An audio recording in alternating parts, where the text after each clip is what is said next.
See, as far as we are concerned, we will not be taking any debt to finance this transaction.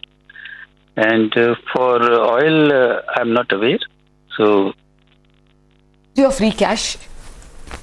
Yeah, we'll not be taking any debt as far as we are concerned. Yeah. So, what is your free cash flow at the moment, or your reserves? Our free cash flow is around 2,000 crore. Okay. And you have reserves of? See, our free reserves are to the tune of around 1,400 crore. Okay. What after the buyback? Yeah. How will this acquisition embellish an EIL shareholder? What does he get from it? See, as you know that EIL has footprints in almost all the refineries. So this gives us an opportunity to become owner of, although maybe a small stakeholding, to have its ownership in refinery. And we see this as an opportunity to diversify into downstream and into downstream business. So and also to gainfully deploy our surplus cash. Okay, but so how come you were this last minute inclusion? Up until yesterday, it was supposed to be only an Oil India purchase. What? No, you will recall that the expression of interest was submitted sometime back. Jointly by Oil India along with EIL. It was a consortium bid at that time also. Okay, got that. So, Mr. Bhatia, explain this to us. I mean, I don't know, have you done any works for Numaligarh in the past? And should your shareholders look at this purely as a strategic financial investment, a financial investment, or is it going to start adding to the business? I'm just still trying to understand the whole rationale behind it. See, the VEX technology of Numaligarh plant is of EIL. And presently we will be entering as purely as a financial investor. And as in due course of time, we'll see in case any business opportunities there. Okay. Finally, Mr. Bhatia, can you give us some idea of the timeline of the process? By when will Numaligarh be yours? The process should get completed by March itself. All right. Okay, that's fairly close. Thank you very much, Mr. Bhatia, for joining us and apprising us of the details. EIL, highly respected for its consultancy. Absolutely. And I'll tell you one thing, the biggest takeaway of this deal is that once Numaligarh is done, then the government, of course, will get a special dividend from BPCL.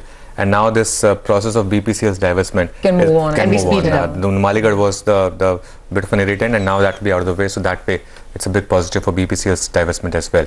But let's go across to Nigel. Earnings season, of course, still going on with a couple of earnings. Nigel, Ambuja Cement looked quite okay? Well, looked good, Anuj. The numbers look good. The stock has already run up with all the other cement companies. But if you compare it with our poll, well, on the top line, there was a beat of closure around 100 crores. In terms of EBITDA, there was a beat of closure around 60 crores. That would mean that margins came in closer to around 22%. That compares with our poll of around 21.3% or thereabouts. And the profit number as well came in higher. Why did we see a beat in terms of operational performance? Look at all the costs, whether it's the power, fuel costs, other expenditure or freight cost, all of them were lower or flattish, both on a year-on-year basis as well as a sequential basis. Most of the street were building in a bit of a spike out there. And the second factor is the realizations on a sequential basis were flattish.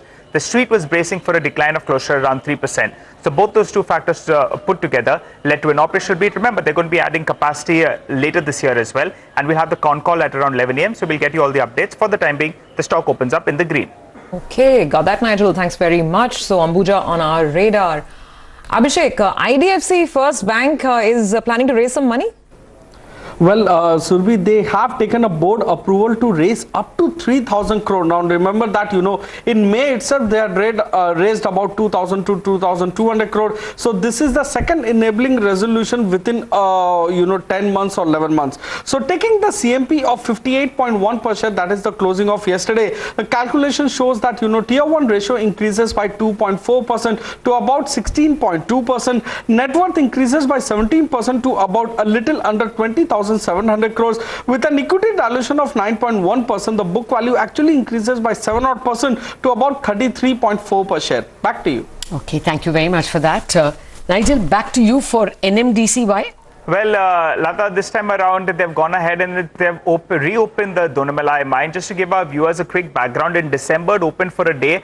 Then again, they had some problem both with the state government as well as the central government. But now they've put it officially on the exchanges that yes, Donamalai mine has got the green signal, and they've got the green signal for around 20 years. Earlier, they got the green signal for around 4 years, which the NMDC management said that we'll not start mining till we get a 20-year renewal. So that's a positive. Remember, this mine has been shut from November 2018. It has a capacity of close to around 7 million tons. But just last week, we spoke to the NMDC management and they said in the next few days, you'll have good news with regard to Donamalai mine, and they are targeting 1 million tons in the fourth quarter. So positive, the stock ended at the high point of the day as well. It adds good amount of volumes. Back to you. Seriously positive, isn't it? At a time when iron ore prices are surging. Maybe it's positive even for steel companies where there will be less grabbing and snatching for iron ore. Okay, very quickly for PSU banks, there could be red, but I'm a little scared to say this. The background story we already discussed in the morning. Bond yields have surged and bond auctions aren't going through smoothly. When bond yields spike, bond prices fall, and therefore there should be logically a mark-to-market impact on PSU banks, which have more of the government bonds. But I'll just say that the news has a negative impact. Whether the shares will actually be in the red, I don't know, considering the steaming rally in public sector bank shares. Let's see if that becomes an excuse for at least people to take some profits. It's Friday also, but we'll find out. We'll see. Okay, Ekta, morning. So Shilpa Medicare, you told us about the import alert at one of their plants yesterday. What's the news this morning? Well, remember that 3 products have been exempted from that import alert. So Shilpa Medicare came out with an additional exchange notice indicating that those 3 exempted products are the company's largest revenue source. They are 3 cancer products. The revenue, for example, for 9 months was 86% of their total formulation sales and 44% of their sales from the US. For FY20 also, these 3 products were 69% of the formulation sales and 99% of sales from the US itself. And for FY19, 85% of their total formulation sales, again 99% of sales from the US. So that should probably cover them. They also released the import alert which was issued to them by the US FDA. So that is out of the way as well, because generally companies react again or stocks react again when there is fresh information such as the import alert being uploaded. So that piece of information is out of the way as well. I expect the stock to probably bounce back today. Okay, thanks a lot. Mangalam, why are you watching Marico? Well, for instant noodles, yes, you heard it right. You know, the person who makes parachute oils is actually going ahead and launching a new brand of instant noodles under their Saffola category. And remember, it is a competitive space to be in, with Maggi having over 50% share, 60% share out there. But it's a near $1 billion category, and it's expected to be around 12,500 crores by FY25. So maybe, Marico is seeing some space in there for their business, primarily because they've launched a lot of new products in the foods verticals. They've had honey, they've had Immuniveda ranges of immunity products, and over the last couple of quarters their food vertical has shown a 55% and 74% sort of growth, and they have spelled out the food business growth for them as well. The targets for this year, 350 to 400 crores in terms of revenues. FY22 they target 500 crores, and FY24 they target 850 to 1000 crore worth revenue coming in from foods business itself. So this is in line with their targets. So new products is what they're entering into, should be positive. So this is green for Marico. Would it be red for Nestle? I mean, first there was the Tata Consumer guys saying soulful, and now Marico saying noodles. Should there be red for Nestle? Not too sure whether there would be red for Nestle or not, because they have 60% market share anyway, and you can't take away from the brand salience of Maggi. However, for Nestle, the other problem is valuations, trading close to around 68-70 times FY22 earnings, and a margin miss coming in the numbers. So the redness may continue, but perhaps not because of Marico's foray. Well, these days, anything and everything that comes in from the FMCG stable promises to boost your immunity. Who knows? Maybe the noodles will promise to do that as well. Rima, more stocks and news today?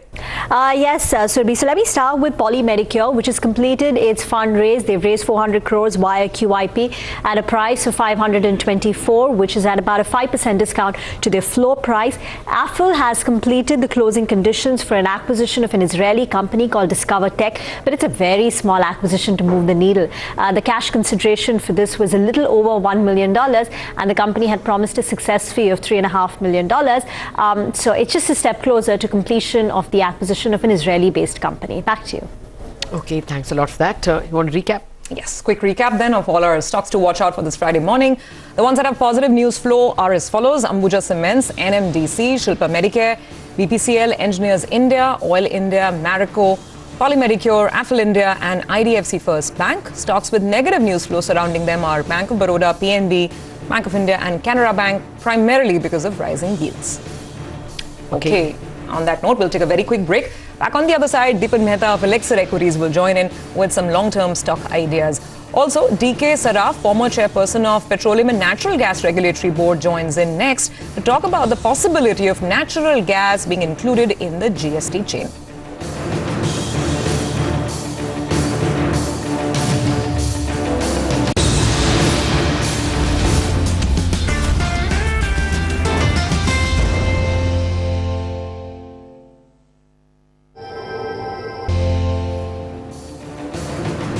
Welcome back. Well, Dipen Mehta is joining us from Elixir Equities. Dipen, good morning. Thanks for joining us.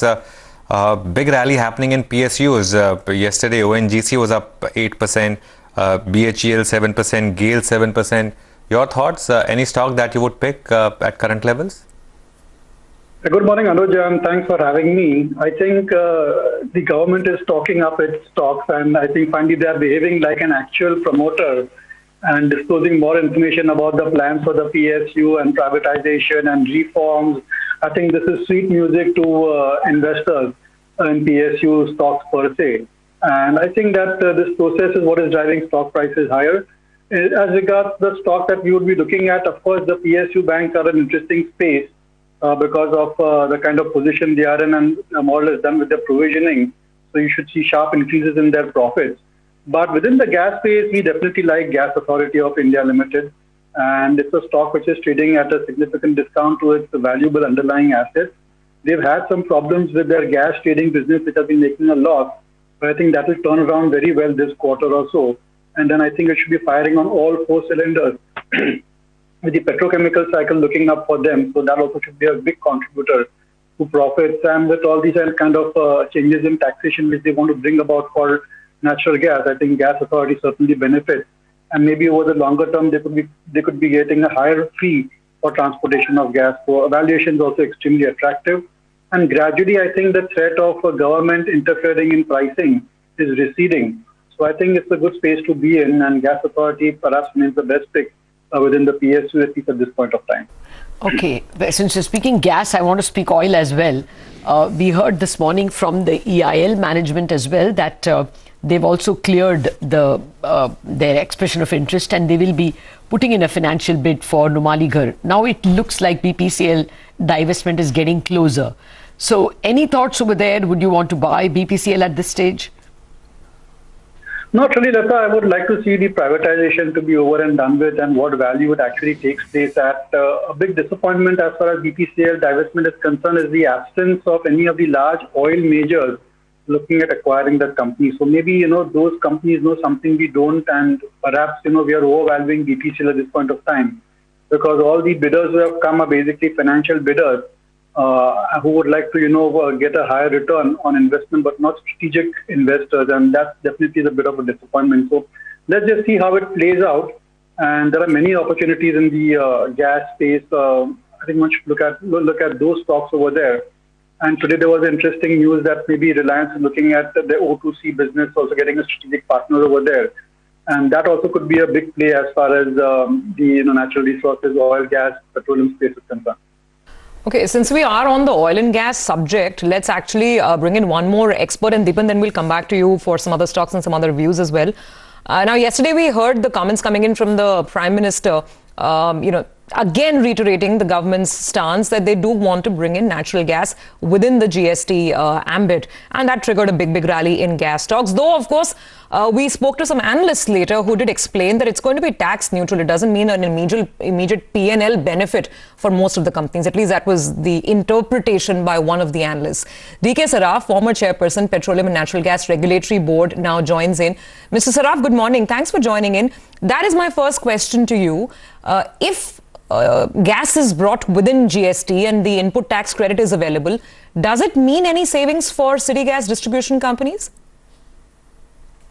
Yeah, Lata, good morning. And let me tell you, first of all, that this is the most significant announcement I have heard in the recent time for the natural gas sector. And what gives confidence is that it is coming directly from Honorable Prime Minister. So what it means for the Indian natural gas market is that it would establish, first of all, I mean, barring aside whether there would be financial gains or not, or which sector would, in the gas sector, would benefit, which would not, CGD sector or pipeline sector, etc. It would, first of all, establish the principle of one nation, one market in respect of natural gas. Today, we have different type of taxes, state taxes, central taxes for natural gas. The customer is totally confused. And then the state to state, the VAT on natural gas that differs. So the market is not able to function properly with this. So now, with once GST comes for natural gas, it will be a single tax. It won't be cascading, and only taxation would be paid on value addition. So this is going to be the most significant change. On your question, whether CGD sector would benefit out of it or not, it would depend on at what rate the GST is set, which is the prerogative of the GST Council of India. So once we get more information on this, we can deliberate on this, that whether CGD sector would gain or which sector would gain. We have to wait until then. Saraf, you know, the equity analysts we spoke with yesterday were fearing that actually it would get bracketed in the highest percentage of 28%, simply because the states have to be compensated. So the government may not have much leeway to bring the taxes, GST, to a lower rate. It's just going to be tax neutral. Whatever was VAT could become GST, or maybe even a few pennies more. If that is the case, do you think there is still benefit simply because of ease of doing business? Yes, definitely, Lata, it would be a path-breaking development in the natural gas market, because we are here not counting the pennies that whether we would gain or not. The market would gain, the gas sector would gain, more gas consumption would be there throughout the country, because ease of doing business would be there. And the confidence of the consumer on natural gas as a viable alternative for fuel, that would improve definitely. In fact, I would say that February 2021 has been a very significant month for the gas sector, starting with the budget, where the Honorable Finance Minister proposed that some money would be raised through InvIT mechanism for sale of some stake in the natural gas pipelines. Yes. So new money would come, and that money would be utilized for development of a gas sector. Okay. And yesterday, the ministry has proposed to issue the LNG policy for the 2040. So that again is very significant development. Okay. Well, just a final word, sir. You know, it's after a long gap that Kochi is finally connected to Mangalore. The country has waited almost perhaps 1.5 decades.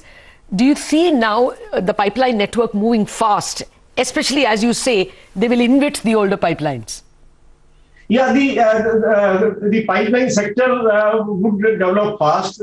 This because now the states have also realized that what is the importance of the natural gas pipeline for development of their own states. So the states are coming, saying this, so they're also helping the natural gas pipeline companies, be it the state of Kerala, Tamil Nadu. And I think in the coming months, even natural gas pipelines in the state of West Bengal also could come. So, the natural gas pipelines could see a major boost in the coming months. Okay. Thank you, sir. Thank you very much for joining us and giving us the benefit of your opinion on probably GST and maybe, rapid development. This could be the new golden quadrilateral which the Vajpayee government left behind, and maybe the gas pipeline is what this government will leave behind. Deepan, actually, I wanted to ask you on Reliance. The giant has started moving again this week. We saw it pick up the baton left by the, by the financial sector, by the bank Nifty. Do you see more gains over here? And by the way, we have no confirmation of the ET story, so I'm not referring to that. No, I understand, but that has always been on the horizon, that it has been their plan to separate the oil to chemical into a separate subsidiary and find a strategic partner. And this is the best possible environment with oil prices the way they are at these levels. Again, oil companies, oil majors globally are making money hand over fist at these prices. So there's more liquidity in the global system as well. That certainly benefits Reliance if they want to do a strategic placement, and that could certainly be a trigger. I think what has been missing in Reliance all these many months has been any fresh triggers after the kind of strategic investors they brought into the other two businesses. And I think that with the petrochemical cycle looking up, refining margins looking up, you could see Reliance firing on all four cylinders. There's only one disappointment, is that gradually it seems that they're losing market share in Reliance Jio to Bharti Airtel. That may have slightly soured the sentiment, because clearly the driving force for Reliance has been its new digital age businesses. But I think that broadly, I think that's kind of discounted.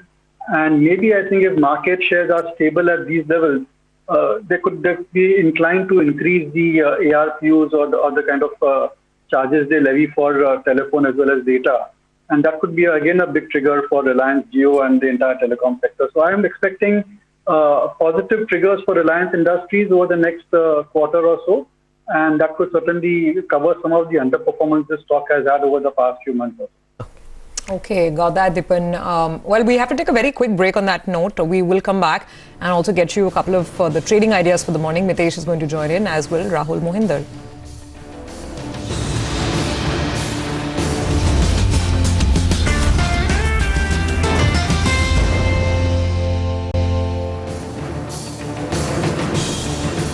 Welcome back. Well, Mitesh Thakkar and Rahul Mohinder are now joining us to give us some technical ideas. Good morning, Mitesh. What's the index trade today? Morning, Anuj. So two things, one, we kind of closed below the 15,150 mark, and the SGX is indicating a negative opening. So I talked about this, that in case we start breaking below 15,150, a good chance that we'll test the levels of 14,970 to about 15,010, which is a big support pivot. So I think around those levels, I do expect some kind of a strong bounce back to come in, and which would happen sometime during the second half of the session today.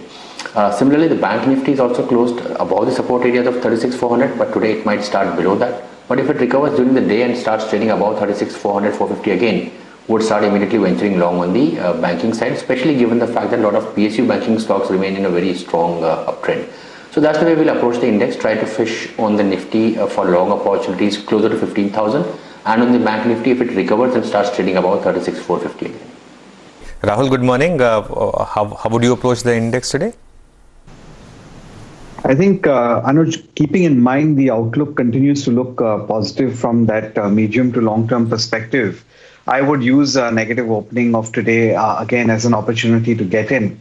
15,050 is ballpark the figure where I think we'll open around, and that's where the support could start even coming in. So I don't know what time of the day, but very specifically somewhere between that 15,000 to 15,050 bracket is where I would eye in for strong support to come in. Again, index pillars, from heavyweights like Reliance, etc., still look very solid to me. And that's what's driving to make me believe that supports will be respected.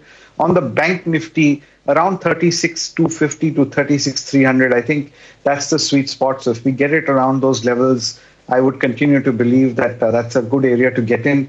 If you're not trying to trade the index per se within the banking names, PSU again is the favorite space I would favor. Okay, all right. Let's get down to stocks as well. Rahul, so tell us, what's your list looking like for the morning? I'll start with my buy calls. One is on Infosys.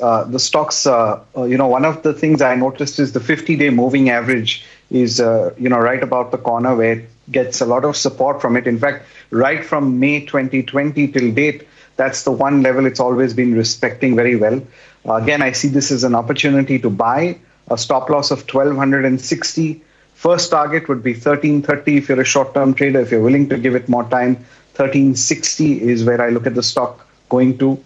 Jubilant Food, again, this is not an intraday call. I like the stock more from a medium-term stance. 2,800 is a long block hole of volume. I'm going to use this area as a buy opportunity, looking at 3,200 as targets.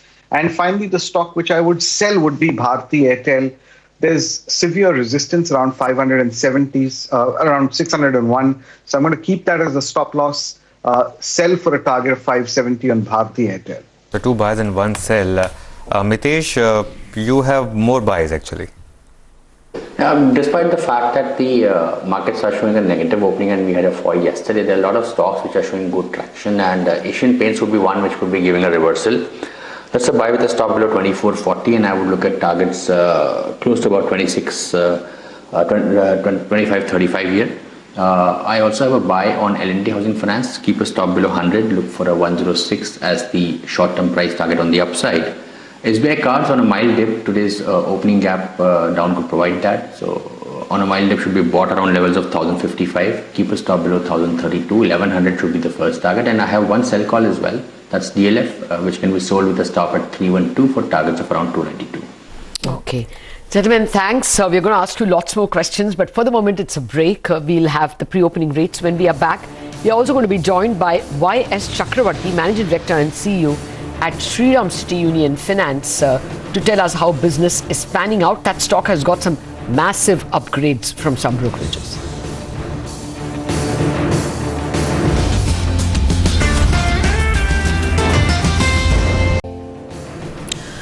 Welcome back. The next management in stock on our radar is Shriram City Union Finance. Now, Morgan Stanley is quite bullish on this stock and, of course, on NBFCs in general. They've raised their target on Shriram City Union by quite a bit. They say their conviction is driven by growth-ready balance sheet and stronger than arguably ever before their balance sheet, that is. In fact, just to tell you the price target, they've raised it all the way to 2,175. Versus 1480 earlier. So that's quite the upgrade that's coming in. Let's straight away take it to Mr. Y.S. Chakravarti, MD and CEO of Shriram City Union Finance. Sir, I want to just read out some of the MS estimates. Now, they think that your AUM growth, in FY22 can be as much as 10% from a negative 5% this year. Do these estimates sound plausible to you? Morning all. Yeah, definitely. I think that's what I've been also telling on the call after our results, that we are looking at growth of high teens. And I think the Morgan Stanley report actually captures what we feel we will be able to achieve. Okay. Actually, it's 15%. I stand corrected. They thought it would be 10% in FY22. Now they think the growth is going to be 15%. Just wanted to clarify that, Lata. No, Mr. Chakravarti, therefore, AUM now at 28,500. You're expecting it to maybe get to 30,000 by the end of FY22. What is the ballpark internal target? So the internal target is a high teens, probably anywhere from between 17-18 up to 17-18% is the conservative target. Okay, now why are you so bullish? Of course, there is a low base.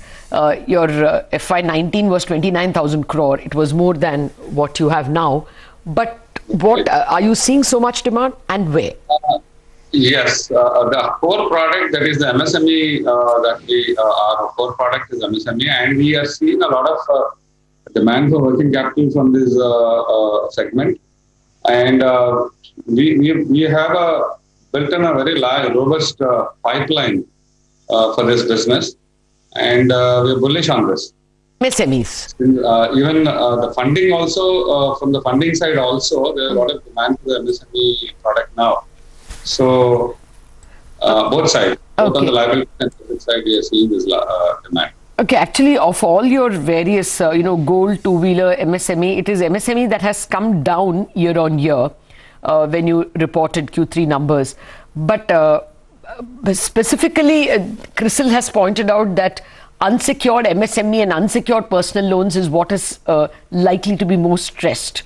You wouldn't worry about that? Is your MSME book secured or unsecured largely? No, we have a very, unsecured is a very minor portion of our book, Lata.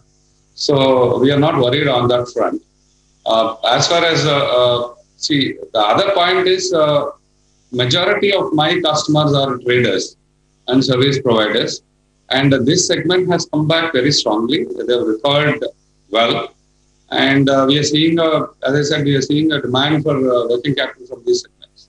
I just want to expand that point on asset. We do not have much exposure to manufacturing, so I think we are a little, I would say, isolated. So it would be what inventory? If largely trading companies are taking money, it would be inventory-based lending. What would be the collateral?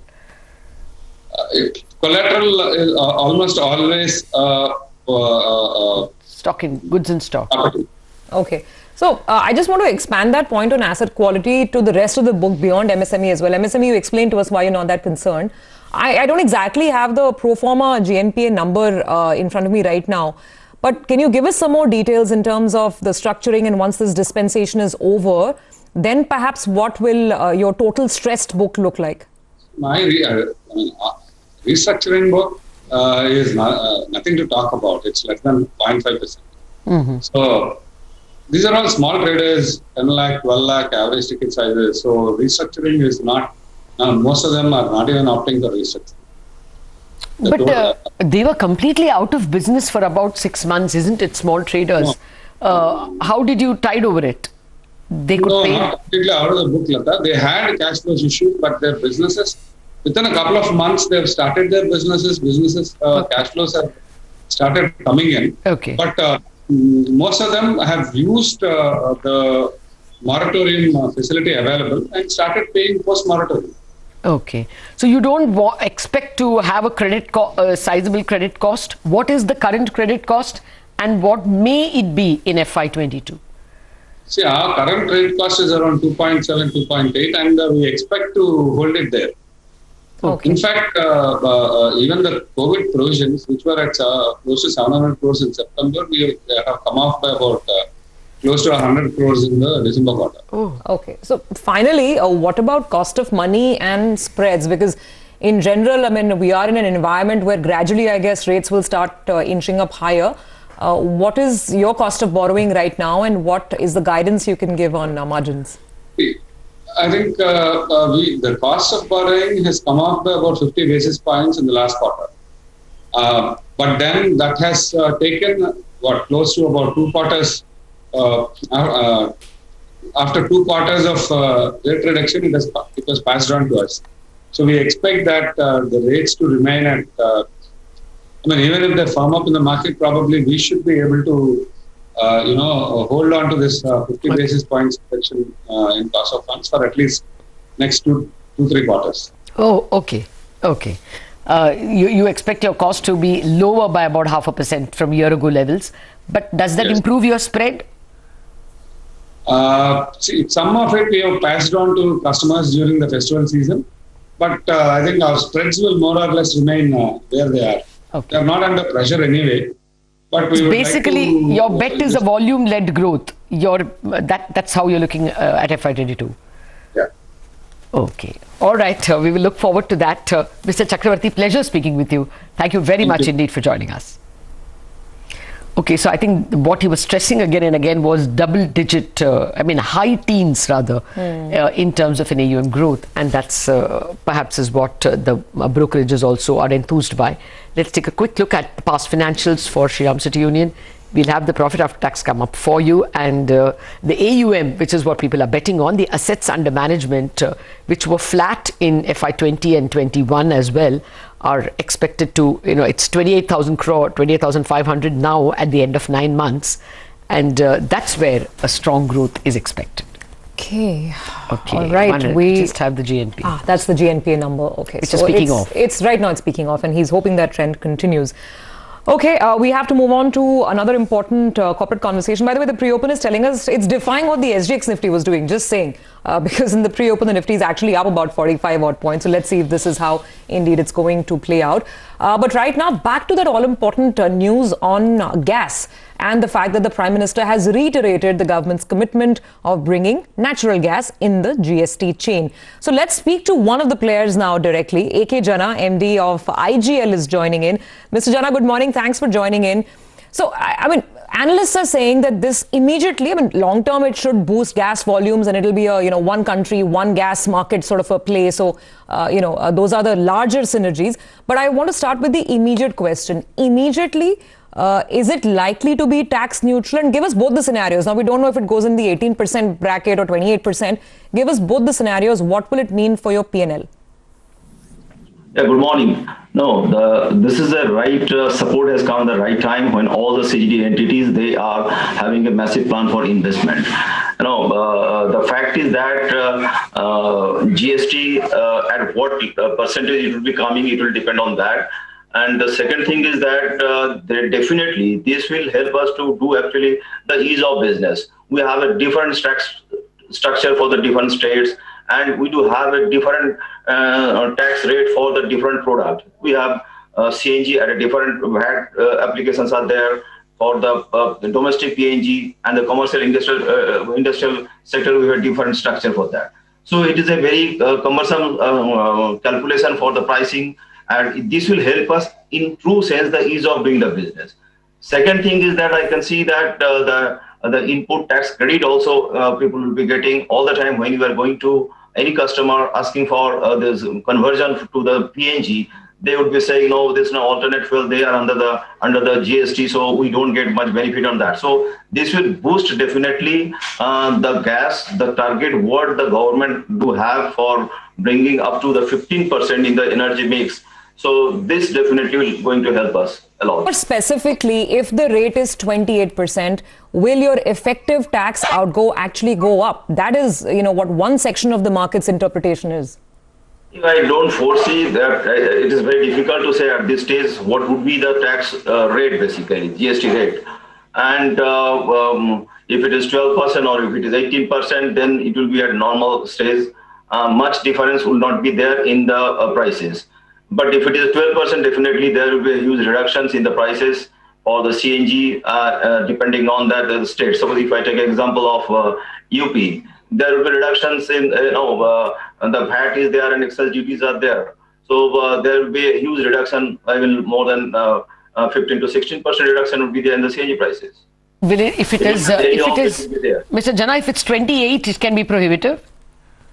28 would be difficult. I don't think so. It will be put on the 10. Anyway, it is very difficult to say at this stage.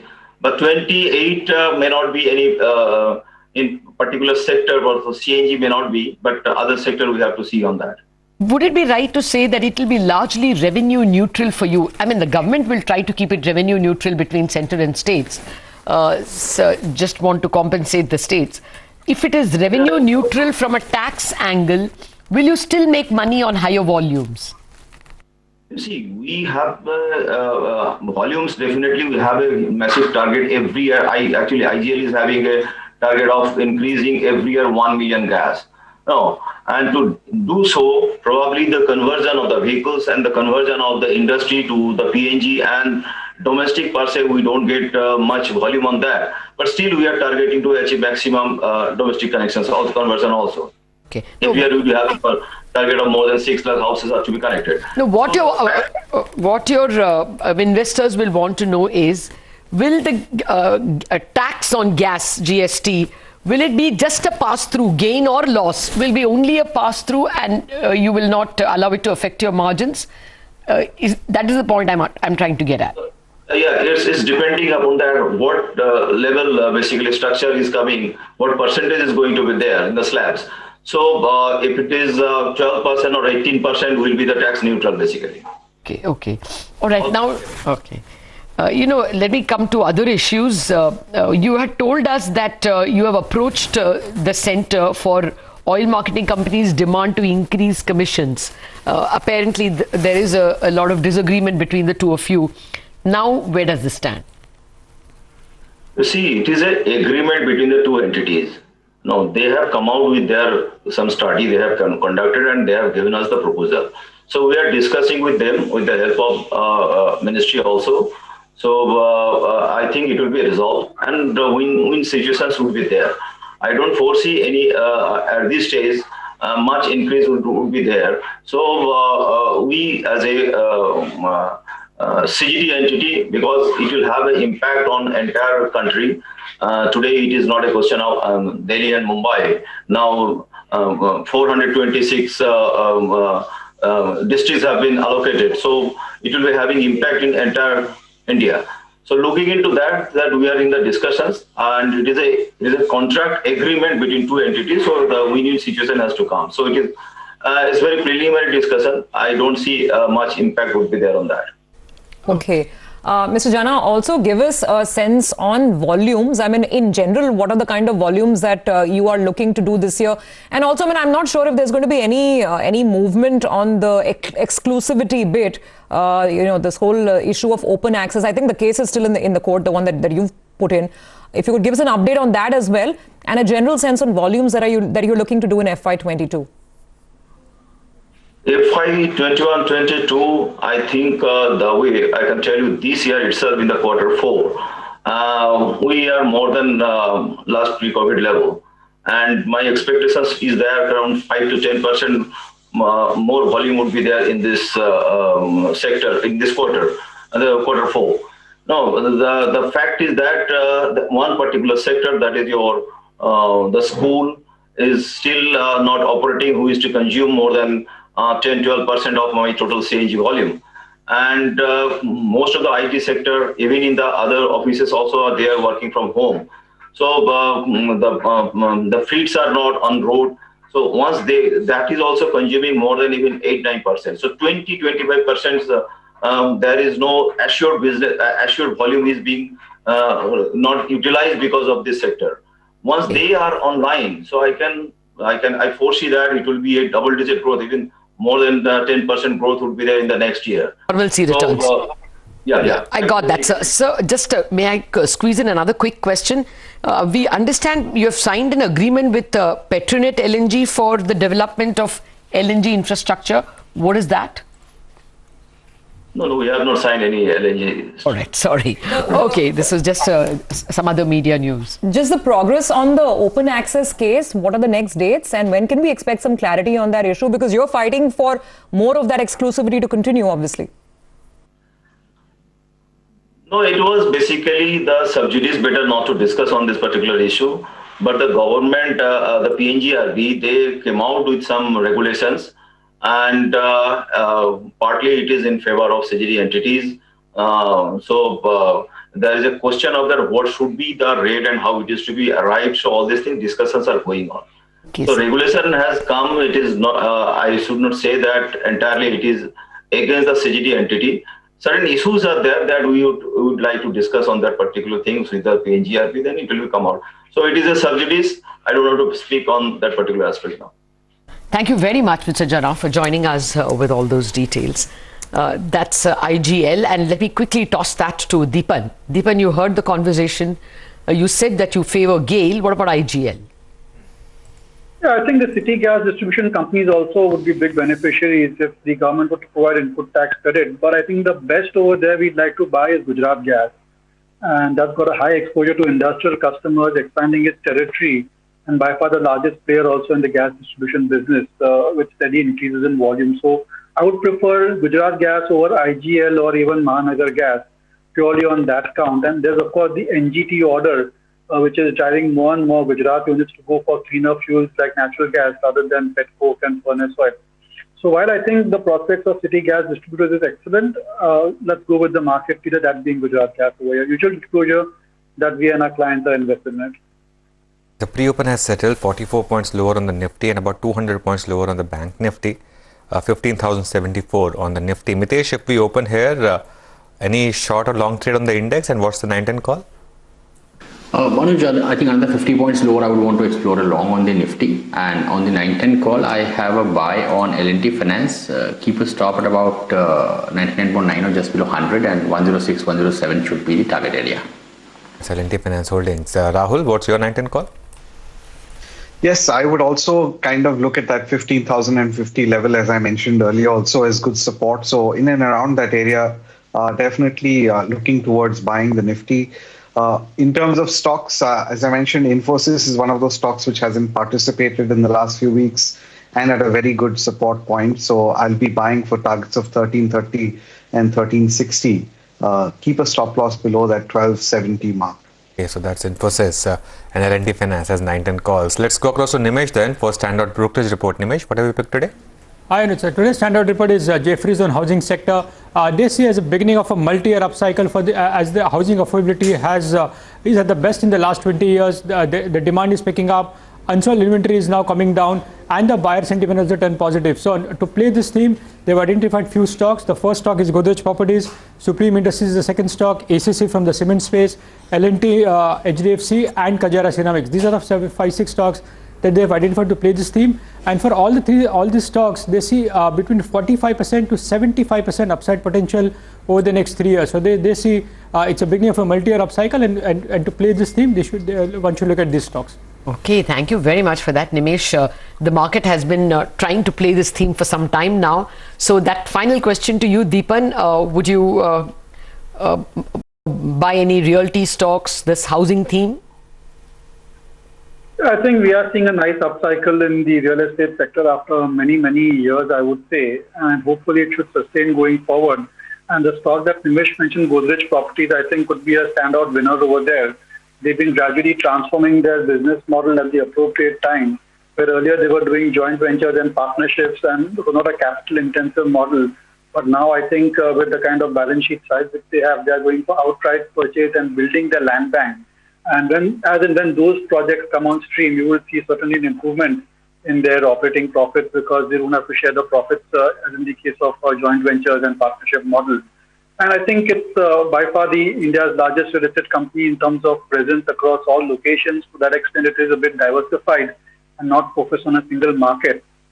And then there's the Godrej brand and the kind of corporate governance comfort which comes with Godrej Properties, which may not be there for many other real estate companies. So when you want to buy 1 or 2 stocks only which you can within the real estate, I think best to go with the market leader, and which has been an outperformer even when the entire industry and sector was suffering. So my bet is on Godrej Properties at this point of time. Again, disclosure over here. Okay, so those are some views coming in from Dipen this morning. Thanks, Dipen, for joining in. You have a great weekend and we'll connect with you again soon. Just a minute to go before the opening rates hit us, and it promises to be a slightly more somber, cautious start to trade. The banks are taking it easy. Reliance in the pre-open is telling us that it's not in the mood to offer support at the open. Let's see if the PSU party can still continue or not, because that's been the most stunning part of this week, right? IOB 7% higher, Central Bank 4% higher, UCO 4%. Bank of Maharashtra 3%, Bank of India 3%, Union Bank almost 3%.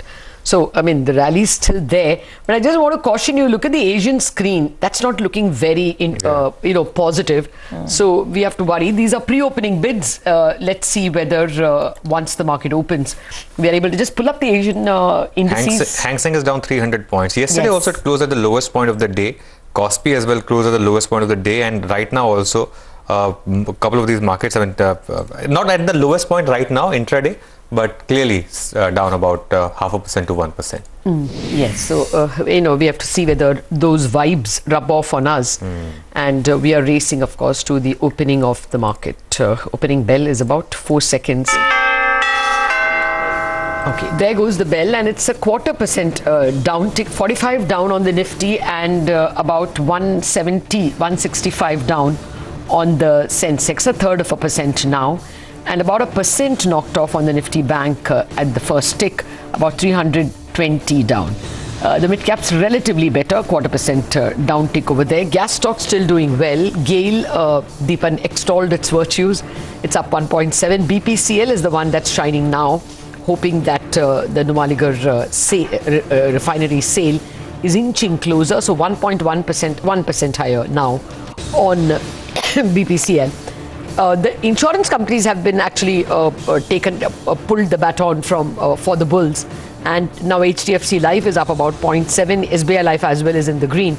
They've been playing for the bulls for the past couple of days. And then there are a couple of IT stocks that are doing well. Tech Mahindra in particular up about 0.6. There are sundry stocks. Reliance is still batting in favor of the green. It's up about